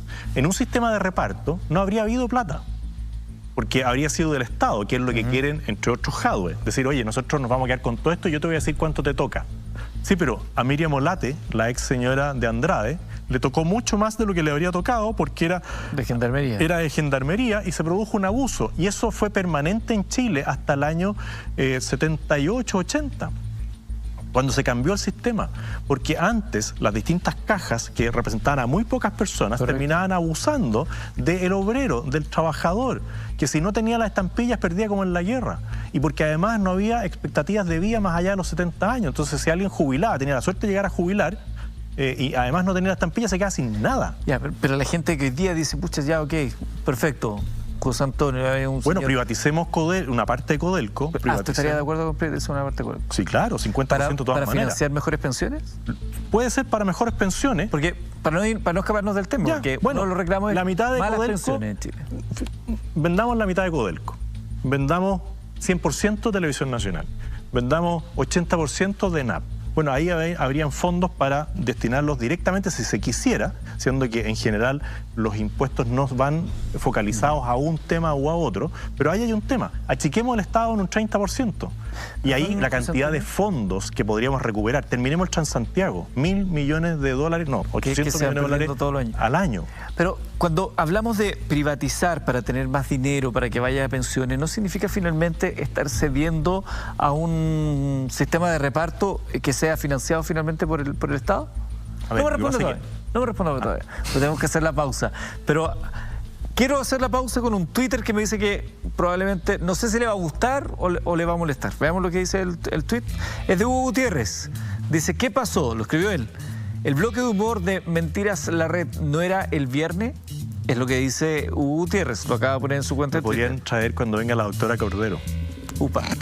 Vamos a la pausa y el regreso. Para que le haga un análisis. Nuestro invitado, José Antonio Kast, responde esto y vamos a hablar también de las pensiones y vamos a hablar de la Araucanía y las propuestas que tendría eventualmente en un futuro gobierno José Antonio Kast. Preguntas que ustedes nos están enviando a través de ese hashtag que está ahí, que es Kast Responde MM. Ya volvemos. en nuestro programa. ¿Cómo funciona? Cuando juegues en holamillones.cl tendrás que ingresar tus datos y de esa manera ya estás participando. Hola Millones cada tarde acá a través de las pantallas de la red. José Antonio Kast está conversando con nosotros. Veíamos antes el tweet de Hugo Gutiérrez que hablaba del viernes de humor. ¿Algo que le quiera decir ya que nos está viendo el diputado? No, primero que viernes es con S, no viernes. Pero lo entendemos igual, de haber estado apurado, y le agradezco que no esté viendo, porque está subiendo el rating, así que le diga a todos los amigos comunistas que tiene ahí en Iquique que prendan la tele, que vean Mentiras Verdaderas y que lo invitamos al programa estelar si yo paso a segunda vuelta, que lo voy a hacer aquí en agradecimiento a que ustedes sí me abren las puertas a diferencia de otros canales. Vamos a ver otros comentarios, tweets a través del hashtag #CastRespondeMM. Dicen así. Buenas noches, ¿qué modelo propone usted como sustitución de las AFP? Pregunta Oscar Garrido a través de nuestro hashtag. A ver, yo no propongo un modelo que la sustituya, porque creo que el sistema de capitalización individual es lo que hay que hacer. Y muchos chilenos se dieron cuenta de que su rentabilidad estaba ahí y que habían impuesto 10 y habían vienen 30. Por lo tanto, no hay que cambiar la base del sistema, hay que actualizarlo. Hay que actualizarlo, por ejemplo, me preguntabas por el tema de Codelco y qué hacer con eso, ¿no es cierto? Si pretenden privatizar eso, parte de su... En realidad, yo lo que debería haber dicho era que quería privatizar 49%, para que quede un 51% en el Estado y un 41% en el capitalismo popular y cada uno vea qué hace con su acción. Pero eso se puede hacer un fondo y de ese fondo se va obteniendo rentabilidad y eso se le puede entregar. Pero yo también lo veo para las personas que hoy día tienen pensiones muy pequeñas casi, y comparto el concepto miserable, o no se puede decir que son pensiones, sí, pues. Porque 100.000 pesos no es una pensión. Entonces tú puedes a esas personas mejorarle sustancialmente su aporte. También se puede hacer eso reduciendo el tamaño del Estado un 30%. Ahora, ¿qué sustancialmente? ¿Como para igualarla con el ingreso mínimo, por ejemplo? Básicamente sí. Porque uno también tiene que ser realista. Yo no puedo decirle, oiga, mire, usted va a tener una pensión de 600.000 pesos. No va a dar. Pero si reducimos en un 30% el tamaño del Estado, sacamos a los parientes, sacamos a los apitutados, sacamos a los operadores políticos, rebajamos algunos ingresos, ¿no es cierto?, de los altos sueldos, bueno, claramente ahí podemos mejorar sustancialmente las pensiones. Pero eso también requiere otros cambios, algunos que la gente va a aplaudir, como por ejemplo decir, nadie puede calcular el tiempo de sobrevida hasta los 110 años. Tú lo tienes que calcular al promedio de vida nacional, poniéndole quizás una sobrevida a los 80 años, es decir, ya lo vamos a llevar hasta los 90. Y si alguien sobrevive a eso, tú contratas un seguro para que cubra, ¿no es cierto?, las pensiones que habría que entregar a la persona de los 85 a los 90 para arriba. Pero esto implica que las personas que nacieron en el año 2000 ya no se pueden jubilar a los 60 mujeres o 65 hombres. Tiene que haber una jubilación en edad promedio móvil. Para aquellos que nacieron después del año 2000. Para los que nacieron después del año 2000, decirle, mire, usted que nació en el 2000 va a jubilar siendo mujer a los 60 y medio, a los 61 años, y usted hombre a los 66. Y esto va a ir variando de acuerdo a las expectativas de vida nacional, para que sea criterio objetivo. Si vamos subiendo nuestro promedio de sobrevida, bueno, vamos subiendo los años para poder jubilar, porque si no, no se sostiene. Usted acaba de decir que considera que las pensiones son miserables, ni siquiera miserables, porque son algunas, por supuesto. Uno de los temas que se suele poner como argumento a la hora de hablar del por qué las pensiones son tan bajas, tiene que ver con la escasa capacidad de ahorro previsional que tienen los trabajadores en Chile, considerando que los sueldos en general son muy malos en Chile. ¿Usted coincide con esa apreciación? ¿Que los sueldos en Chile son malenas? A ver, primero hay que hacer una distinción entre el sueldo y el ingreso, porque hay muchas instituciones o hay muchos trabajos donde no se impone por el ingreso y se impone por el sueldo. Por ejemplo, si nosotros vamos a la locomoción colectiva menor, alguien que maneja un taxi en colectivo, esa persona no todos los meses ahorra para su previsión el 10% de sus ingresos. Alguien que trabaja en el rubro hotelero o en el rubro gastronómico tiene un sueldo y tiene una propina.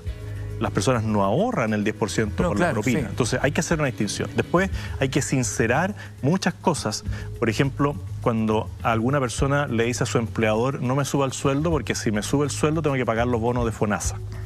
Bueno, hay un incentivo negativo para sincerar el ingreso y eso produce ingresos informales que no se sinceran y eso hay que enfrentarlo. Transparentarlo, pero también darle un beneficio a la persona que sincera sus ingresos. Claro. En vez de castigarlo, decirle, oiga, yo le voy a hacer una devolución de impuesto adicional a usted, el impuesto negativo que nosotros hemos propuesto. Nosotros hemos hecho, entre paréntesis, hartas propuestas a través de un centro de estudio que dirige el Rojo Edwards, José Manuel Rojo Edwards, exdiputado, que se llama Ideas Republicanas. Y ahí tenemos comisiones de trabajo donde hacemos propuestas en áreas de salud, en áreas de previsión, en áreas de educación, defensa, medio ambiente. Entonces, muchas de estas cosas nosotros sí ya las hemos ido evaluando con personas que tienen mucho conocimiento. Entonces, en el tema previsional, uno tiene que sincerar los ingresos. Después, tiene que enfrentar el tema de las lagunas. En estas pensiones, que más que miserables, yo diría que no son pensiones, están incluidas, por ejemplo, las mujeres que le dieron un bono por hijo nacido vivo. Bueno, son personas que no tenían imposiciones por mucho tiempo y que después ahora figuran, y claro, baja el promedio de las pensiones en general, y eso lo usa muy bien, por ejemplo, esta institución de la Fundación Sol, que le gusta usar al amigo Jadwe, ¿no es cierto?, como el oráculo de Delfos para justificar todo. Bueno, ellos manipulan las cifras también. Y si la nosotros Fundación Sol manipula las cifras. Pero si las dan vuelta como ellos quieren y hacen unos monitos perfectos y muy lindos, ¿no es cierto? Pero que no resisten un análisis mucho más exhaustivo de lo que ellos plantean. Entonces, sincerar los ingresos, bajar el guarismo, ¿no es cierto?, para la jubilación. Ver el tema de las lagunas previsionales, ver el tema de los independientes que no ahorran para su jubilación. Son una serie de mejoras que se le pueden hacer al sistema para que se logre el objetivo, que es mejorar las pensiones de todas las personas. Veamos otro tuit. Ahí está, Cas Responde MB, pregunta Augusto Hernández. ¿Soluciones para pacificar la Araucanía? Upa, saludos desde Viña. Gran tema lo de la Araucanía y triste tema porque nuevamente constatamos un hecho que hemos hablado ya antes esta noche. Chilenos enfrentándose a chilenos por una situación donde a mí me parece que el Estado no ha dado la respuesta adecuada desde mucho tiempo. Esto parte con la promulgación de la ley indígena, donde se ponen incentivos negativos para la compra de terrenos. Y por ley se le dice, mire, si hay conflicto respecto de un terreno, nosotros Estado vamos a comprar.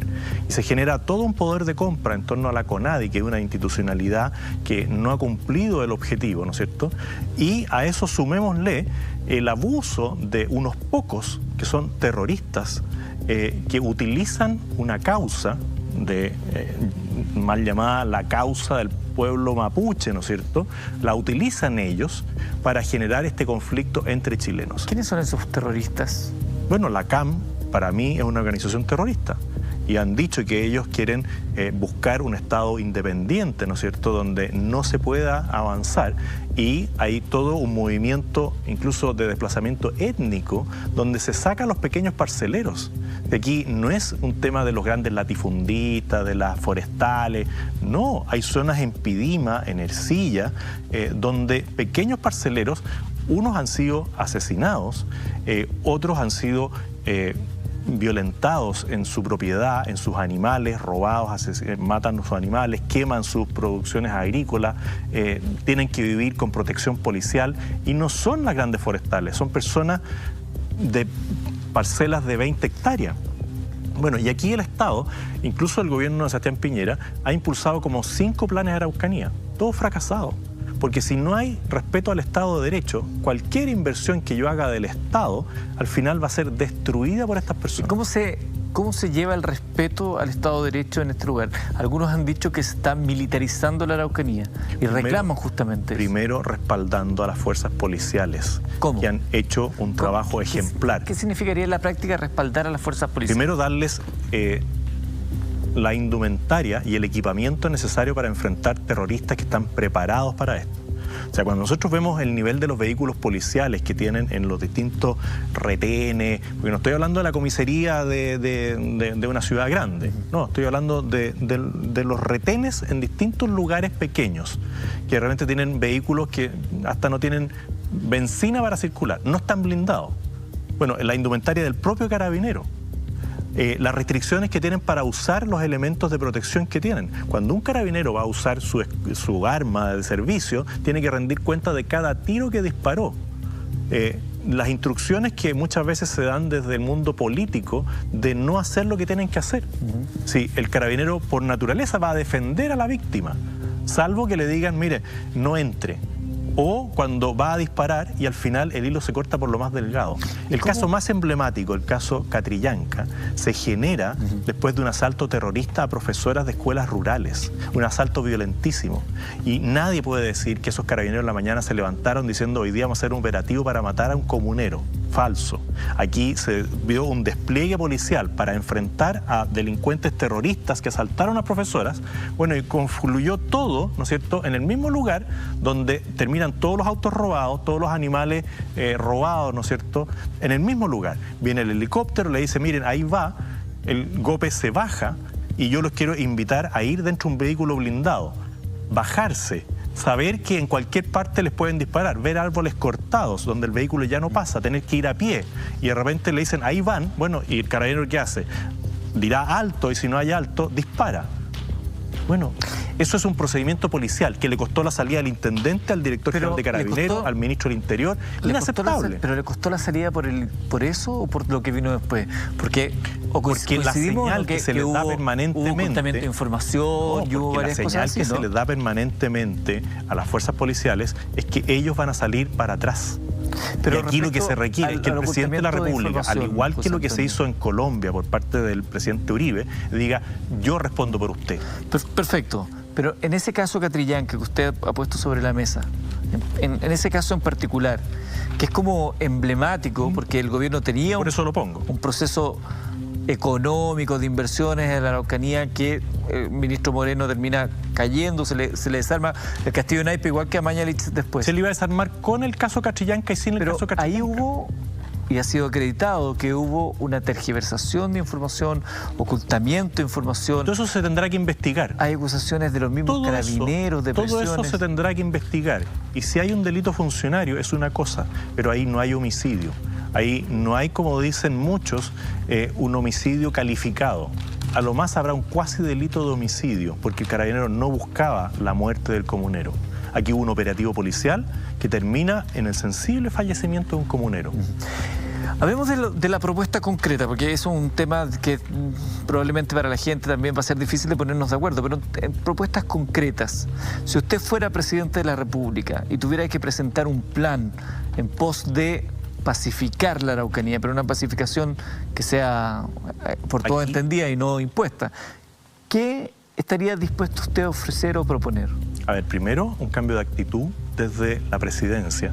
Aquí no más comité político los días lunes, comité de seguridad ciudadana, y hacer un plan para enfrentar el terrorismo, el narcotráfico y la delincuencia, aislarlos. Y esto puede ser de distintas maneras. Yo ya lo propuse en la campaña presidencial. Los puntos fijos de carabineros perfectamente se pueden reemplazar con puntos fijos de las Fuerzas Armadas. Los puntos fijos. Yo no estoy diciendo militarizar, sí liberar fuerza policial para poder hacer los operativos que hay que hacer. Después, uno podría tener controles camineros permanentes en ciertos lugares para ver el desplazamiento y tráfico de drogas y de armas. Aquí se dijo, no, aquí no hay tráfico de drogas. ¿Y Berkov?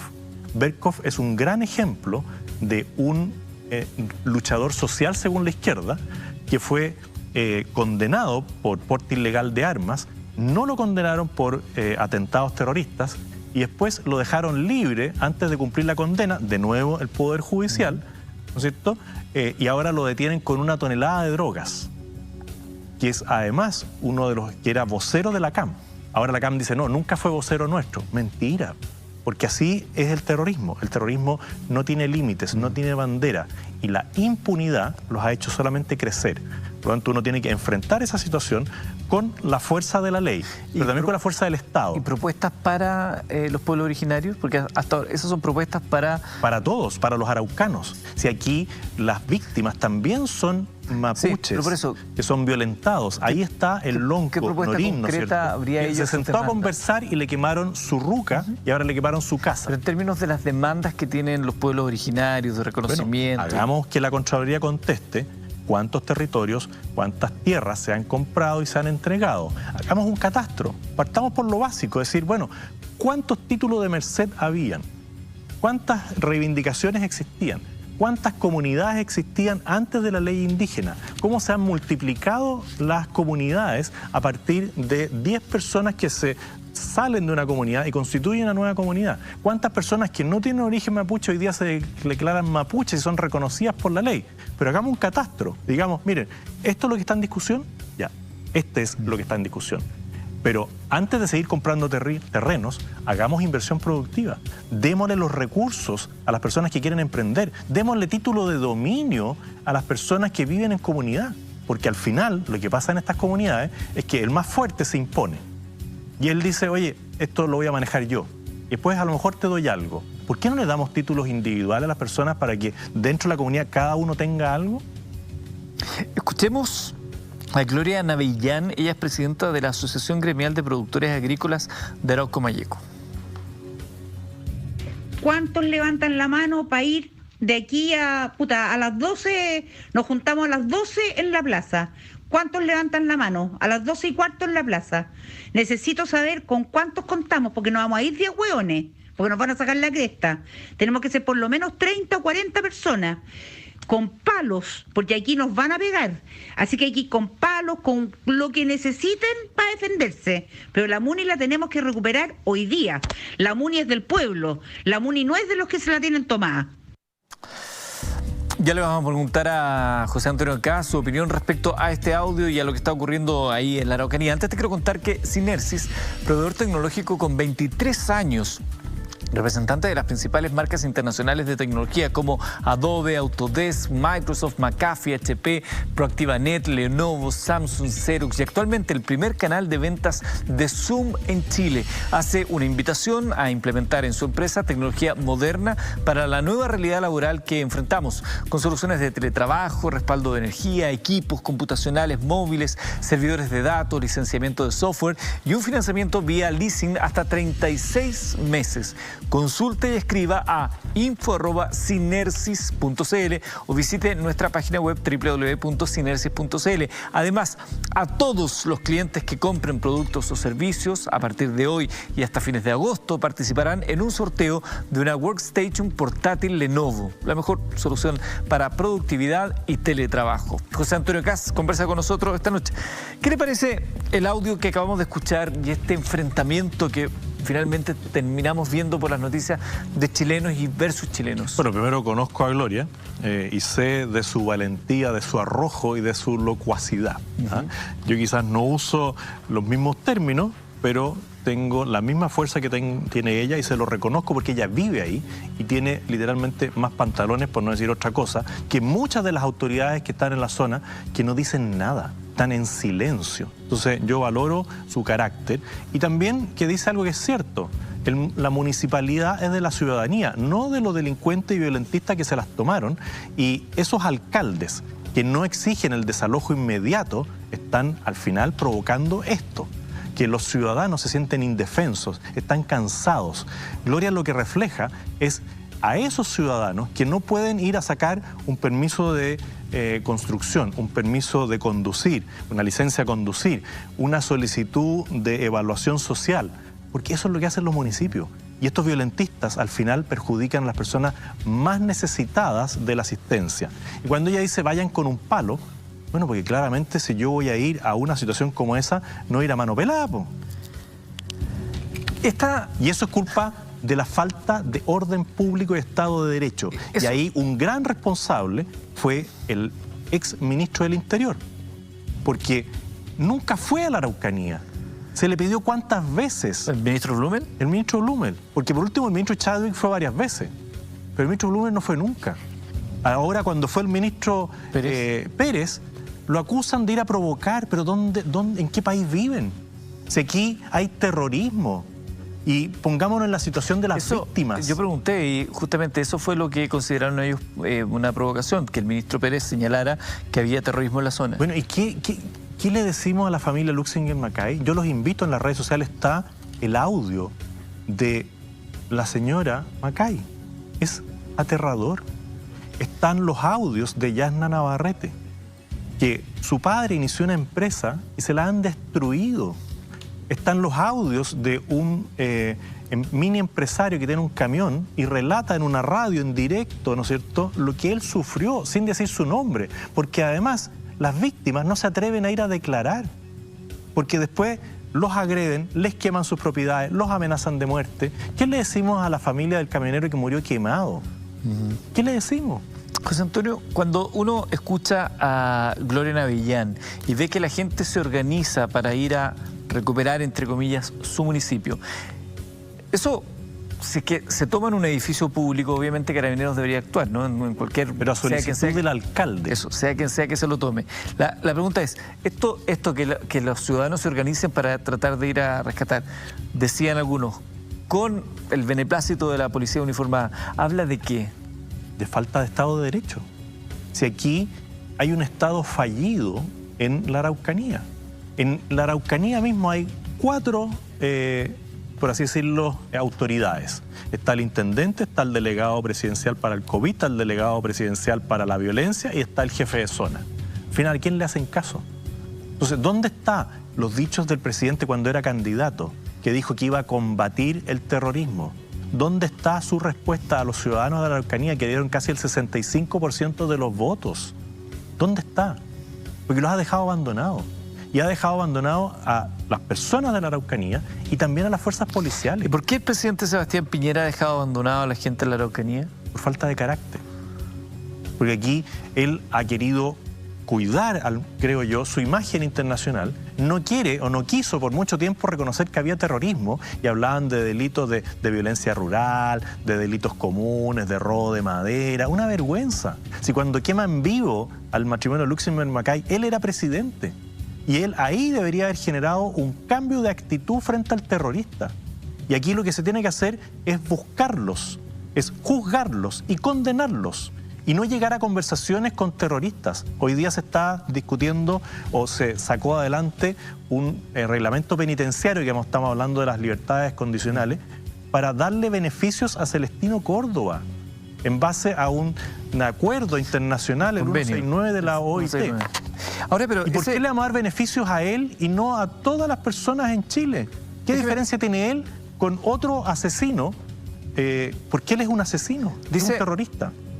El convenio OIT, el artículo 10 del 2008, cuando se impongan sanciones penales previstas por la legislación general a miembros de dichos pueblos originarios, deberán tenerse en cuenta sus características económicas, sociales y culturales, y deberá darse la preferencia a tipos de sanción distintos al encarcelamiento. Y más adelante habla también en el artículo 14, me imagino que esto usted lo ha leído, abogado, que deberá reconocerse a los pueblos interesados el derecho de propiedad y de posesión sobre las tierras que tradicionalmente ocupan. Además, en los casos apropiados deberán tomarse medidas para salvaguardar el derecho de los pueblos interesados en utilizar tierras que no estén exclusivamente ocupados por ellos, pero que los gobiernos deberán tomar las medidas que sean necesarias para determinar las tierras que los pueblos interesados ocupan tradicionalmente, garantizar la protección efectiva de sus derechos de protección y prosperidad.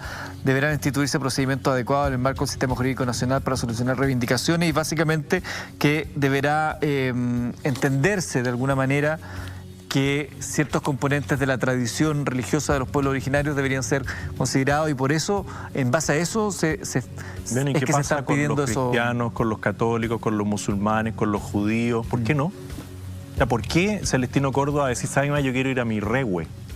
¿Y él tenía la calidad de autoridad antes de cometer los delitos? Porque hay también una discusión de cómo llega a ser autoridad espiritual o de salud, ¿no es cierto? ¿Cómo llega a esa condición? Al final, uno podría sospechar de que se convierte en esta autoridad una vez que lo sorprenden y lo condenan. Bueno, pero ese convenio de la OIT, ¿dónde se dicta? En Ginebra. ¿Qué saben ellos de lo que son las víctimas del terrorismo? ¿Qué saben ellos de los mapuches pacíficos que quieren emprender y que les destruyen todo porque según ellos son unos yanaconas, creo que le dicen a los traidores? Los que están asociados. Claro. Bueno, ¿qué saben en Ginebra de lo que se vive en la Araucanía? Y por eso ese acuerdo el gobierno lo debería haber impugnado. El jueves pasado, en el programa acá en nuestro programa, bajo la conducción de José Antonio Neme, El huerquén vocero de los comuneros presos en Angol, Rodrigo Curipán, apeló a este artículo, al famoso 169 de la OIT el 2008, cuando pide el cambio de medidas cautelares en pandemia y acusa que al carabinero acusado de matar a Camilo Catrillanca sí se le aceptó pasar arresto domiciliario por la pandemia. Para Curipán, esto es racismo y aplicación de la ley distinta en un caso y no en otro. Yo no sé si Curipán está condenado o no, no lo había escuchado, siempre había escuchado Huerquén él no está al otro vocero él no está procesado, él es el vocero. Él se refiere a que Celestino Córdoba está condenado. Correcto. Condenado por un acto terrorista. Y que en el caso del carabinero sí se le permitió. Está siendo procesado, está formalizado, no tiene la misma condición que tiene Celestino Córdoba. Celestino Córdoba debiera cumplir su cadena completa en la cárcel. Este tipo de cosas, de dichos que a veces se quedan como en el entresijo legal, ¿no? De lo que dice el convenio 169, lo que dice también las reivindicaciones históricas, lo que podría señalar un abogado, lo que señala un sector o el otro. A mí me parece que son todas voces que uno debe escuchar, ¿no? Uno tiene que escuchar el lamento de las personas que quieren desarrollar su actividad productiva, le queman los camiones, le queman maquinaria, que no pueden trabajar con tranquilidad porque están constantemente siendo asediados, muchas veces presionados por algunos grupos vandálicos. Pero también uno tiene que escuchar los lamentos y las quejas de los pueblos originarios que han sido constantemente ignorados por las autoridades en Chile. Entendiendo todo esto, que es tan difícil además de entender una parte y la otra, porque uno empatiza con uno y con otro, ¿en qué minuto nos sentamos todos a conversar para no seguir hablando de quién quemó qué, quién partió? Porque llevarnos en un conteo de daño podríamos estar... Es que lo primero que hay que hacer es enfrentar el terrorismo. O sea, aquí no hay por qué contar las máquinas quemadas, las personas muertas, porque hay delincuentes terroristas que están operando. Hay narcotráfico, hay tráfico de armas. Bueno, ¿cuándo vamos a enfrentar eso? Con el peso de la ley. Y el peso de la ley es la fuerza policial en el marco legal, pero también es el carácter de un presidente que dice, mire, yo lo voy a enfrentar con la fuerza de la ley, lo voy a enfrentar con la fuerza del Estado. Porque si alguien aparece con una camioneta nueva 4x4 y no tiene ingreso, bueno, Impuesto Interno le podrá preguntar. Si alguien corta un bosque sin tener el permiso de la CONAF, alguien le podrá preguntar. Si alguien recibe subsidio del INDAP y no hace nada para el INDAP o no justifica en qué gastó la plata, alguien lo tendrá que fiscalizar. Si alguien quema los vehículos del censo y no los deja entrar, bueno, alguien tendrá que pagar, ¿no? Con cárcel. Esos son delitos. Entonces aquí hemos normalizado la violencia de un sector. ¿Y eso pasa únicamente por, entre comillas, le faltan pantalones a Piñera? A ver, pasa porque aquí se ha usado este tema y se ha abusado del tema y se han firmado convenios internacionales que terminan perjudicándonos. Esto no es solamente Piñera, porque esto viene de mucho tiempo, pero cuando uno va permitiendo una y otra vez atentados terroristas, tomas de municipios, quemas de escuelas, sí, en última vez quemaron 3 escuelas. Eso en cualquier parte del mundo habría hecho que el ministro del ramo o el presidente se hubiese hecho presente y decir, nosotros no vamos a descansar hasta que encontremos los culpables. Sí, ¿por qué queman escuelas? ¿Por qué queman los templos? ¿Por qué rompen todas las estructuras del agua potable rural? ¿Por qué rompen los caminos? Van a Calfunao, rompe el camino público que está delante de su predio e impide que muchas comunidades mapuches tengan locomoción colectiva, asistencia médica. Una persona con su hijo que amenaza con un machete a otros mapuches. ¿Y eso dónde lo muestran? ¿Quién lo muestra? ¿Quién muestra a las víctimas mapuches del terrorismo de estas personas que se dicen mapuches, pero al final son terroristas? ¿Y el Poder Judicial en todo esto tiene algún...? Bueno, cuando todavía era parlamentario le hice llegar primero una carta al fiscal nacional, al actual fiscal nacional, diciéndole, oiga, ¿por qué no nombra un fiscal a cargo de todos los temas terroristas? ¿Por qué no busca una solución de un fiscal sin rostro o un fiscal que no vive en la zona para que no sufra la amenaza constante de los terroristas? No, bien, nosotros tenemos esto controlado y lo estamos haciendo muy bien. Cada vez ¿Esa peor. fue la respuesta que le dieron? Sí. ¿Así? Por escrito. O sea, nosotros lo estamos haciendo bien. Nosotros lo estamos haciendo bien. Nos dijo, tenemos todo controlado, pero estamos haciendo el procedimiento que corresponde. Muy formal, una respuesta políticamente correcta. Bueno, y los tribunales. Ahí tenemos a este juez, ¿no es cierto?, que vestido de rojo, de corbata roja, ¿no es cierto? Una vergüenza. Por eso yo en algún tuit puse que el Poder Judicial era una vergüenza. Si no hay justicia. Y al final, cuando no hay justicia, las personas dentro de su desesperación buscan soluciones alternativas por la falta de Estado. Y eso es algo que tiene que hacerse cargo este gobierno, porque los otros gobiernos no lo hicieron. Y este gobierno además lo prometió, dijo que lo iba a enfrentar, recibió el respaldo popular. Si aquí, cuando dicen nosotros representamos al pueblo, perdón, en la última elección, Piñera sacó casi el 65% de los votos. Y esto es como en las FARC, cuando las FARC, ¿no es cierto?, toman territorios y después se vota por la paz. Curiosamente, en los territorios dominados por las FARC perdieron. Porque en el secreto de la urna, la gente al final se atreve a decir algo, lo que no pueden decir públicamente porque son agredidos, golpeados, incluso hay personas asesinadas por pensar distinto, de la etnia mapuche, ¿no es cierto? Bueno, al final la elección es su única herramienta, un lápiz y un papel diciendo líbrenme de estos terroristas. Y este gobierno no ha sido capaz de enfrentarlo. Son las 11:48. Vamos a hacer la última pausa. Voy a dejar planteado algo que ustedes también nos están preguntando. El 71%, según la última encuesta CADEM, indica que votaría apruebo en el plebiscito por una nueva Constitución. Existe una alta posibilidad de que esto se apruebe.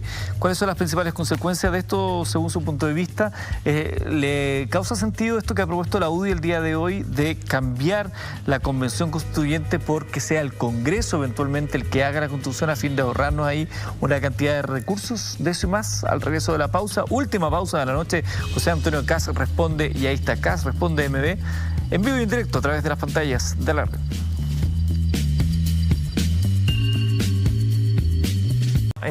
Durante la pausa comercial. José Antonio, plebiscito.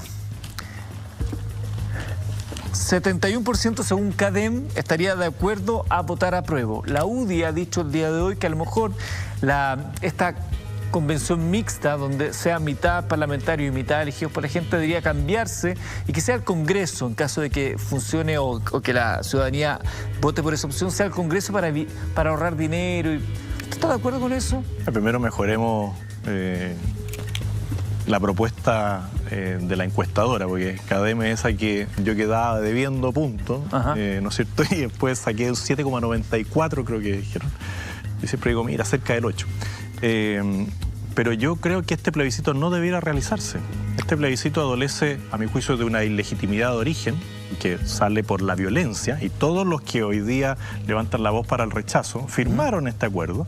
Nosotros fuimos el único partido político que en su 100% de su representación parlamentaria dijo que ese era un acuerdo ilegítimo basado en la violencia.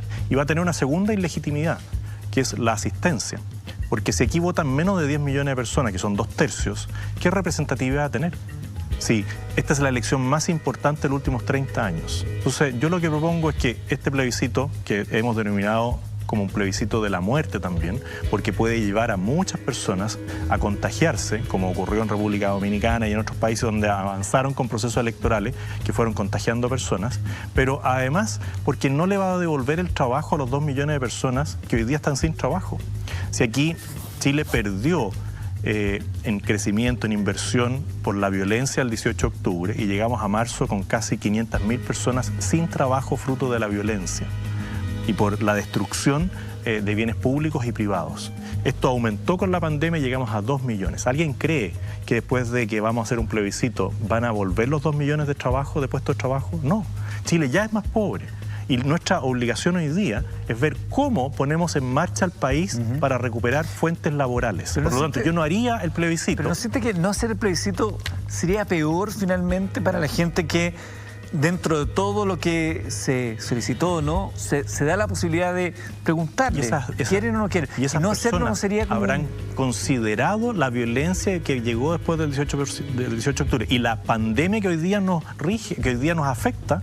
Esa persona nadie se imaginó el efecto de la pandemia. Por lo tanto, la realidad hoy día es absolutamente distinta. ¿Qué hemos dicho nosotros? Ahora, desde el plebiscito? Desde el Partido Republicano nosotros hemos dicho que se junten todas las elecciones el próximo año. Hagamos una gran elección en noviembre de 2021 y vayamos con Jadwe a enfrentar la propuesta país que él quiere y que nosotros queremos. Y entre medio llevemos a Joaquín Lavín como sparring. Ok, pero...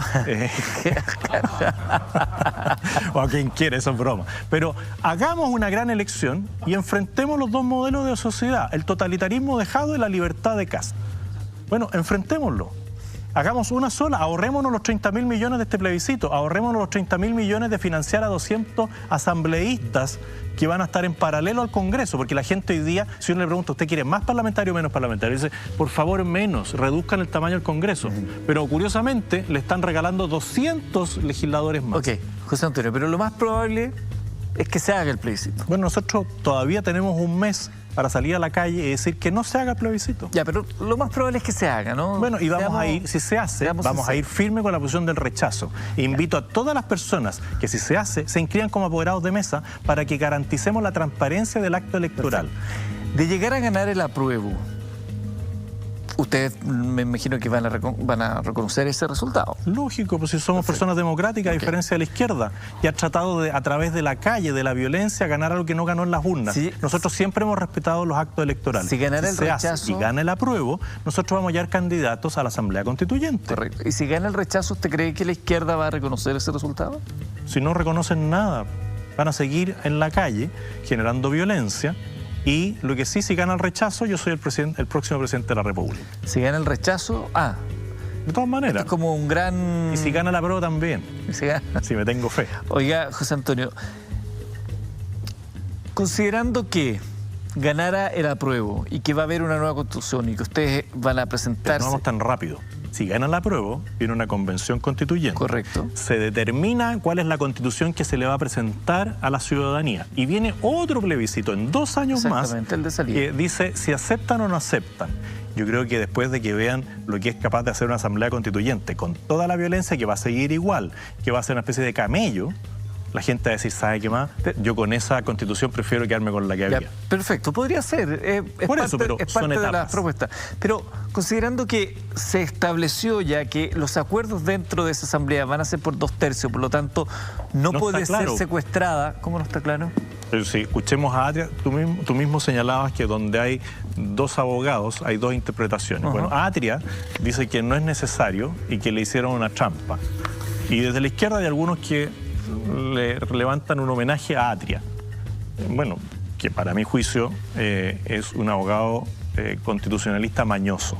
Mañoso. Sí, porque él inventó este resquicio legal, ¿no es cierto?, para hacer una modificación constitucional por una parte que no se podía hacer.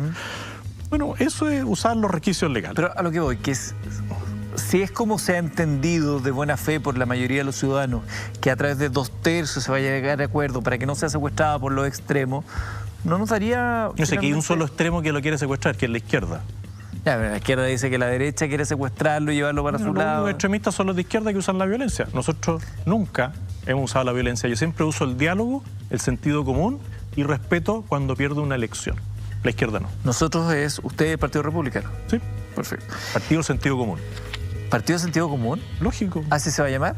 No, somos el Partido Republicano de Chile, perfecto. Pero nos fundamos en el sentido común y en la naturaleza del ser humano para hacer nuestras propuestas. Así que yo invito a todos los que nos están viendo que vayan ahora, vaya ya, así como aquí se hace la publicidad, ¿no es cierto? Claro. Compre ahora. Bueno, inscríbase ahora en el CERVEL, en la página del CERVEL, en el Partido Republicano. Lo puede hacer con su clave única. Gracias por darme con la clave única. A ver, tuvimos la semana pasada a Daniel Jadwe, programa completo también. Hoy lo hemos hecho con usted y los otros nombres que van surgiendo también dentro de los más señalados también son invitados desde ya. ¿Estaría dispuesto José Antonio Kast a reunirse acá mismo, al mismo tiempo, en el mismo lugar, con Jadwe y con, no sé, Joaquín Lavín eventualmente, a un debate? Sí, que tú diriges, porque tú nos das garantía a todo. Hoy día, que me estás entrevistando a mí, seguramente para la izquierda eres de derecha, sí, todos y para la derecha sigue siendo de izquierda. Y cuando entrevistas a Jadwe, para la izquierda eres de izquierda y para la derecha...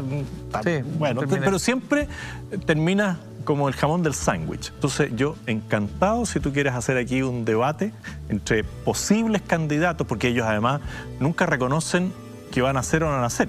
Jadwe además tiene la desfachatez de decir que va a ser candidato a alcalde y va a usar eso como un trampolín. Con todos los recursos públicos de Recoleta, va a ir de candidato a alcalde cuando él quiere ser candidato a presidente. O sea, a los 2 meses va a decir, voy por un llamado superior de la patria. Que vaya al tiro, po. Que dejen de usufructuar de los bienes públicos, de los recursos de todos los vecinos de Recoleta y se enfrenten a una candidatura presidencial sin el subsidio municipal. que Jadwe, antes de seguir hablando de lo que son sus proyectos emblemáticos, que le ayude a los comerciantes de Recoleta a poder abrir sus locales. Guárdese esas balas para cuando tengamos la posibilidad de conversar ahí entre ellos. Mañana va a estar con nosotros en el transcurso del programa el diputado Hugo Gutiérrez. Bien. Así que mañana... Bueno, yo también lo voy a estar viendo y te voy a decir, mañana es martes.